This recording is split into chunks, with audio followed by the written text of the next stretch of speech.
अब हम लोग देखेंगे कि जो प्लासी का युद्ध है वो किस प्रकार से होता है और किन कारणों से ये युद्ध जो है होता है। तो इसके रीजंस हम समझने का प्रयास करेंगे कि आखिरकार प्लासी का युद्ध क्यों हुआ था। तो दरअसल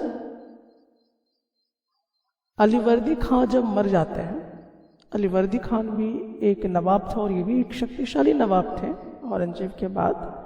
तो अलीवर्दी खान जब उनकी मृत्यु हो जाती है और ये तकरीबन 1756 की बात है।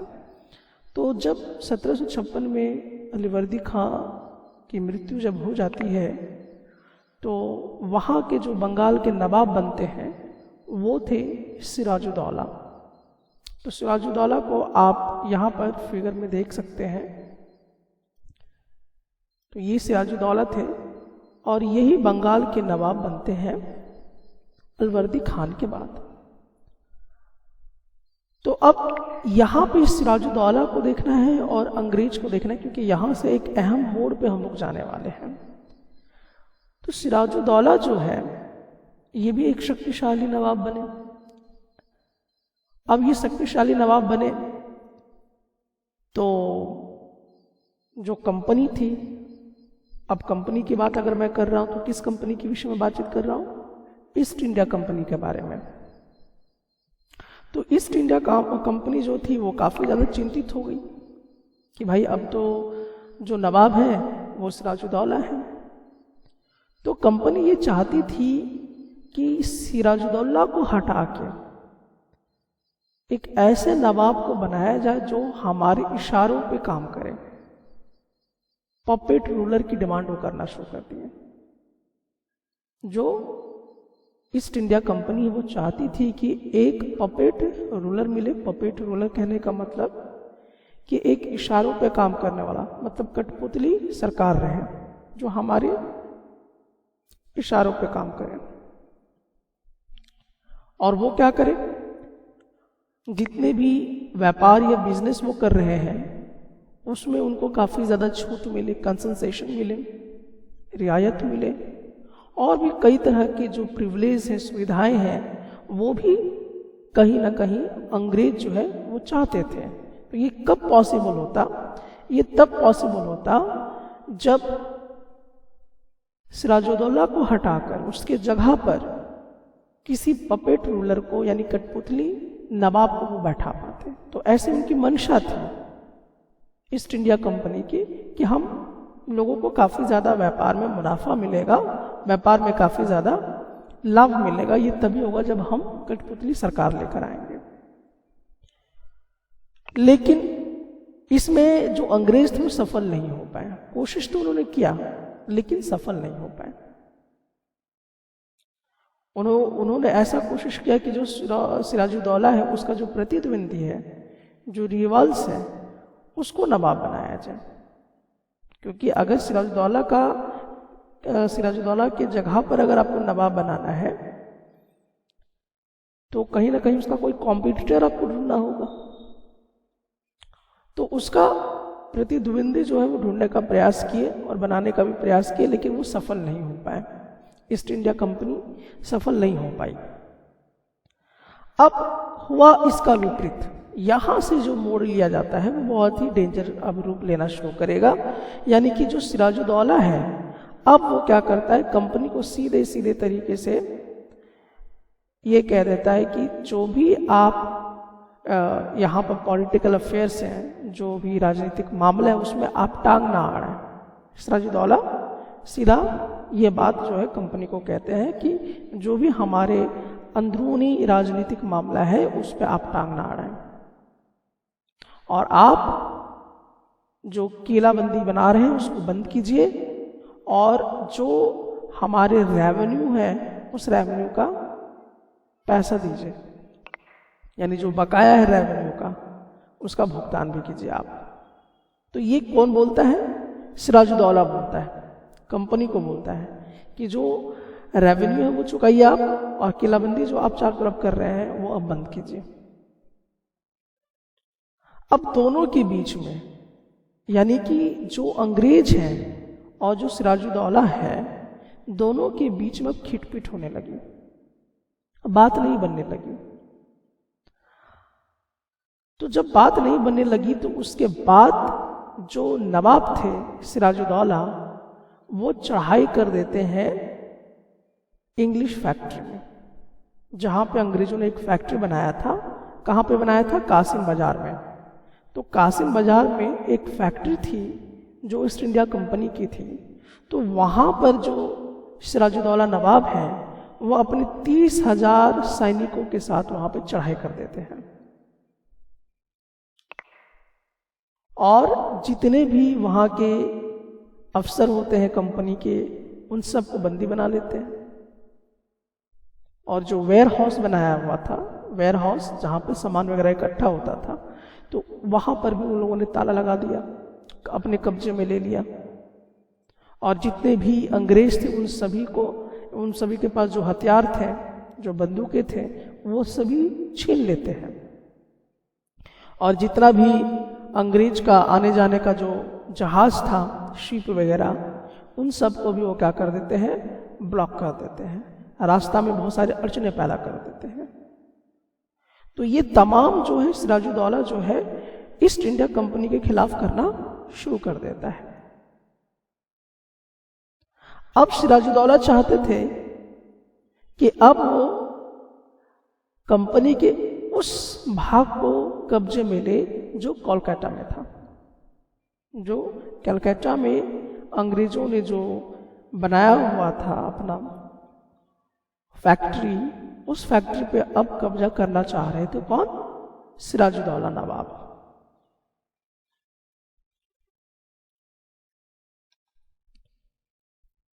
तो जब ये खबर जो है कलकत्ता पहुंची कि अब कलकत्ता में जो अंग्रेजों का फैक्ट्री है, वहां पर जो सिराजुद्दौला है वो अब कब्जा करने के लिए पहुंच रहे हैं,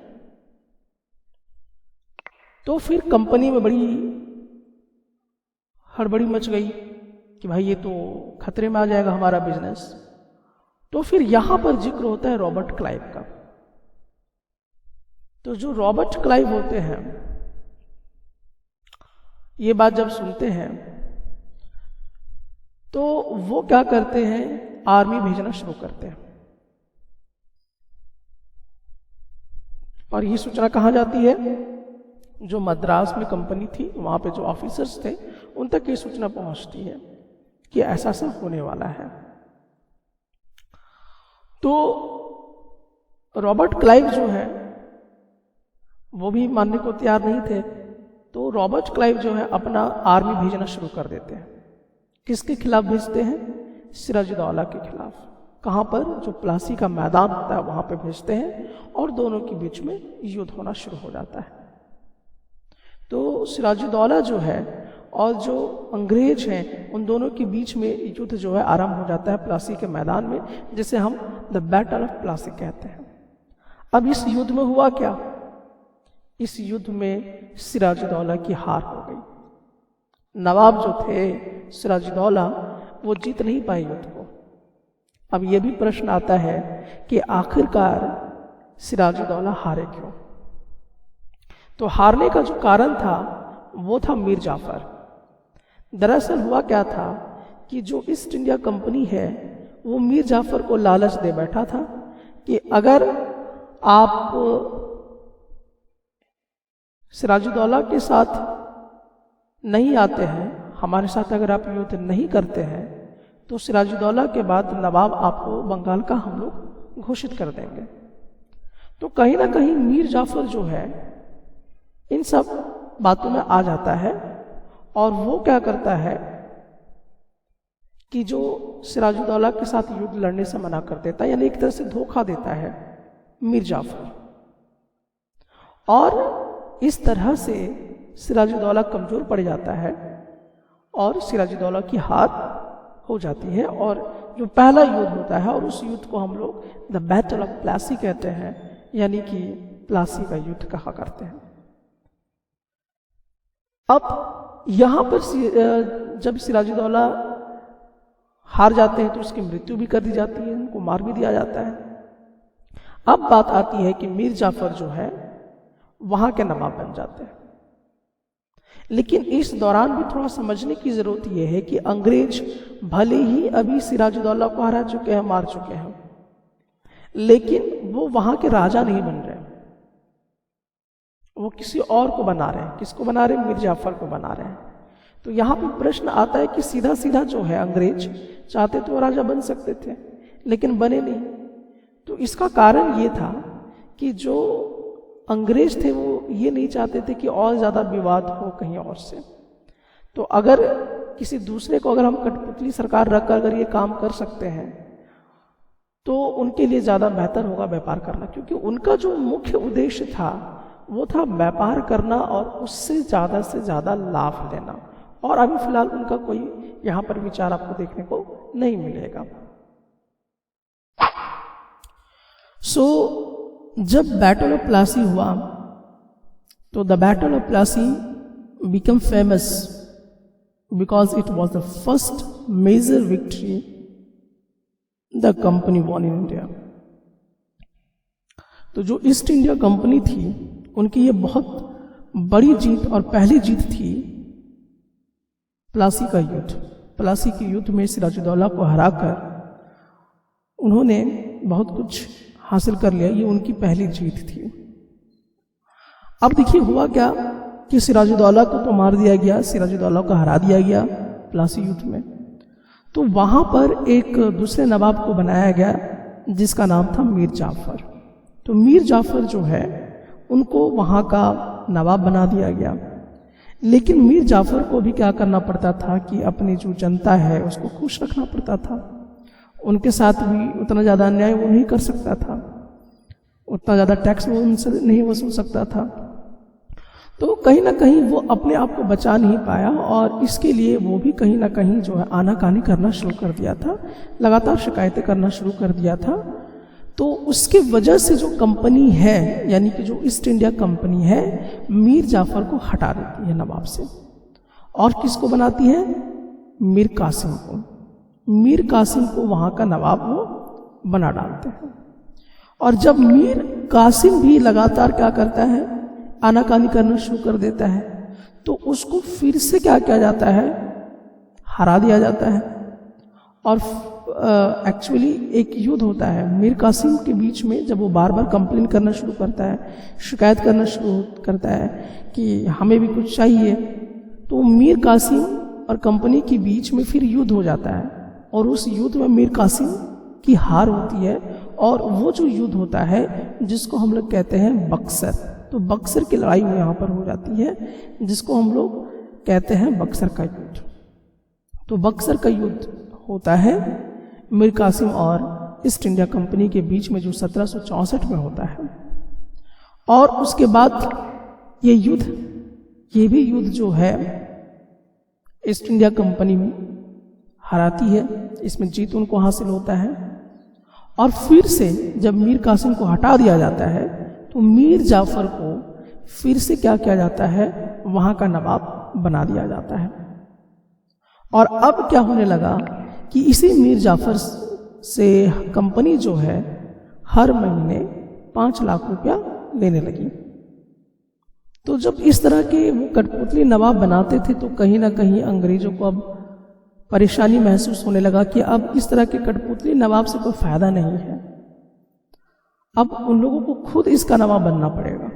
तो जो रॉबर्ट क्लाइव थे उन्होंने ये डिक्लेयर किया, ऐलान किया कि we must indeed become nawab ourselves, कि अब हमें खुद ही क्या करना होगा? नवाब बनना होगा।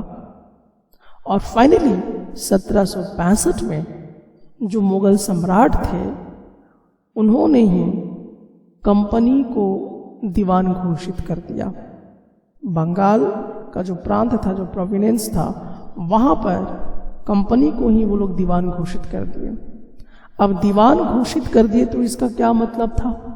इसका ये मतलब था कि अगर अंग्रेजों को दीवानी वहाँ पर मिल जाती है तो वो बड़े पैमाने पे रेवेन्यू जो है, जो बंगाल का रिसोर्सेस है, उसको वो सीधा सीधा यूज कर सकते थे।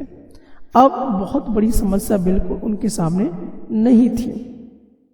वो क्या कर सकते थे कि वो रिसोर्सेज को डायरेक्टली यूज कर सकते थे और उसको रोकने टोकने वाले लोग नहीं थे। और वो क्या करना शुरू कर दिए कि पहले तो जब अंग्रेज भारत में आए तो उनको भारत की जितनी भी चीज़ें थी, गुड्स थी, उनको खरीदने के लिए सोना वगैरह देना पड़ता था, सोना देना पड़ता था या चांदी देना पड़ता था। तो अब इसकी भी ज़रूरत उनको नहीं पड़ती थी, क्योंकि जो उनको दीवानी वहाँ पे मिल गई थी, उस दीवानी से ही उन्होंने क्या किया कि जो वो सामान बेचना शुरू किए तो उनसे ही उनको इनकम मिलने लगा। अपनी फौजें चलाने के, अपने किले बनाने के भी पैसे उन्होंने निकाल लिए, वहाँ रहने का खर्चे भी निकाल लिए। तो इस तरीके से जो सोना और जो चांदी जो था वो जो भारत में आ रहा था, वो कहीं ना कहीं उसका जो रफ्तार वो कम हो जाता है और वो धीरे धीरे यहाँ पर भारत के रिसोर्स को ही यूज़ करके अपना मुनाफा कमाना शुरू करता है और तमाम जैसे कि अपने वो सैनिक वगैरह, अपने खर्चे वगैरह सब निकालना शुरू कर देता है।